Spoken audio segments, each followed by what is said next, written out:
अग्रगामी राष्ट्र हाम्रो जय जय नेपाल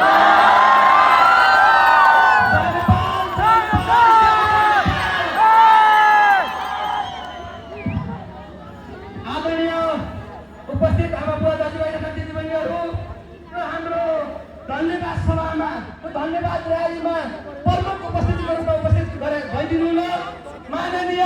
हामी सबैको दुख दुखी यो क्षेत्रको माननीय सांसद